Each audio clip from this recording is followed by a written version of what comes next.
Bismillah, alhamdulillah, ve salatu ve selamu ala Resulillah. Assalamu alaikum ve rahmetullahi ve berekatuh. Aziz dinleyiciler, biz ustozimiz Doktor Yakup Turkistoniy bilan suhbatimizni davom ettiramiz. Xush kelibsiz, doktor. Hoş bulduk.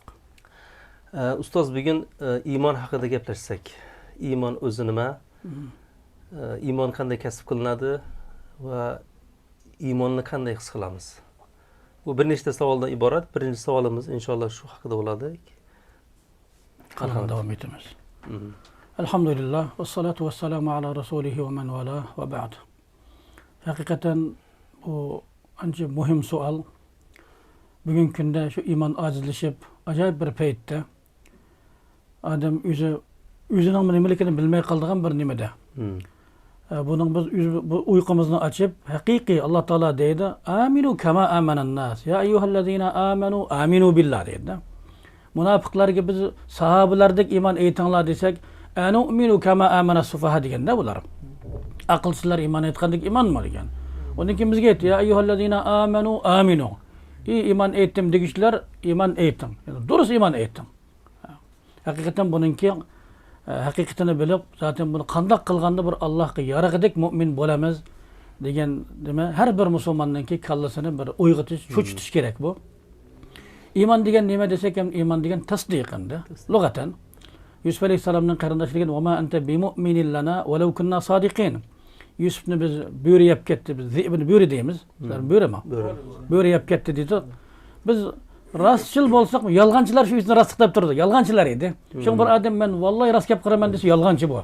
Biz ne kılışımız gerek. Rastçıl adam bir adamdan tasdiklaşını talep kılışmıyordu. Bir yerde وَمَا أَنْتَ بِمُؤْمِنٍ لَنَا وَلَوْ كُنَّا صَادِقِينَ. Bu tasdik. Sen bizi tasdiklemeyiz siz. İşenmeyiz. Yani, lugaten bu manada. Sırahan hem de bunun kelimesine el-imanu billah. Bunun erkanı altı. El-imanu billahi ve melaiketihi ve kutubihi ve rusulihi ve tu'mine bil kadri hayrihi ve şerrihi. Bu imanınki altı erkanısı var. Bunun böyle İslam'ınki farkını ötüp gitmemiz bir yerden de. İslam'da her bir Müslüman mümin boladı mı desek yok. Kullu müminin muslim ve leyse kullu muslimin müminen. Çünkü Allah Teala diyen "Kâletul arabu âmennâ kul lem tu'minu velakin kulu eslemnâ." Araplar iman ettik dep keledi. Aytqın ularga. Yok, sizler mümin bolmadan sizler. Müslüman teksizler.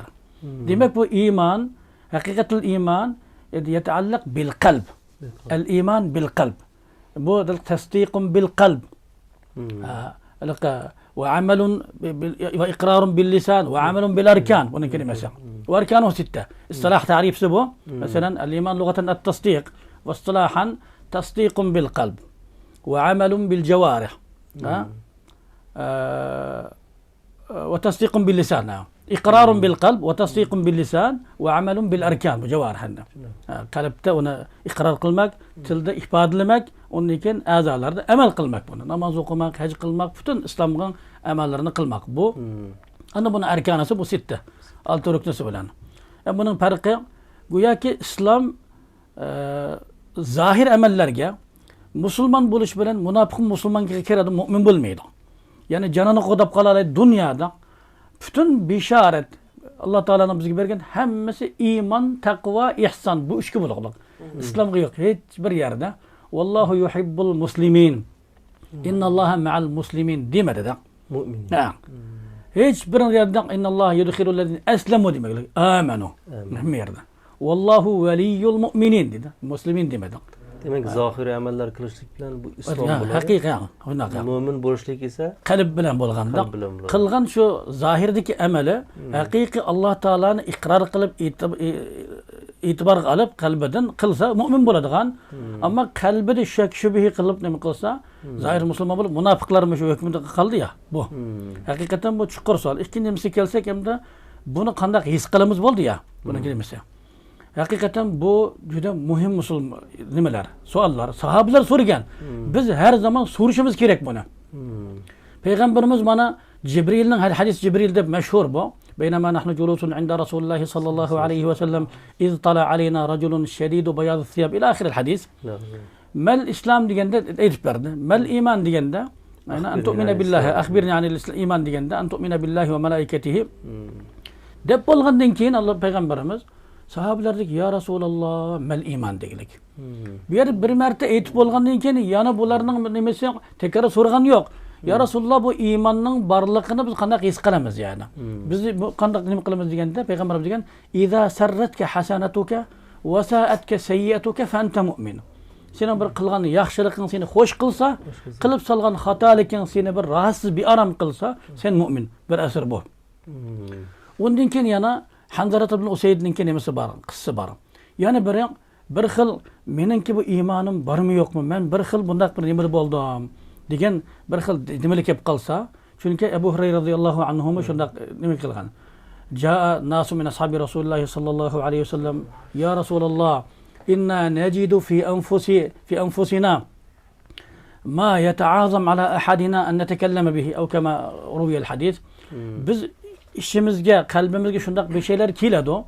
Buni tilimizda gapirishga zot og'ir keladi bizga. Shundaq bir narsalar kallamizga keladi bizningki degan. Zaka sarihul iman. Iman ochiq imonning borligi. Endi shundaq bir narsaning kelganligidan bu kelmasi kerak. Men bir musulmon tursam, mening kallamga bundaq bir yomon fikrninki bir narsaning kelishi to'g'ri emas deb his qilganning o'zi imonning borligi. Üçüncü bir nimesi endi lazzat qara. Lazzat. Bir. O nima degan chaqda Payg'ambar sallallohu alayhi vasallam shunaq degan.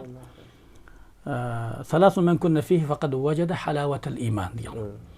Bu iymonningki mevasiga keladi, ammo iymonning haqiqiy taat qilgan vaqtda, haqiqiy mu'min bo'lgan vaqtda bu odam amallarni o'zi huzurlanib bir charchamaydigan.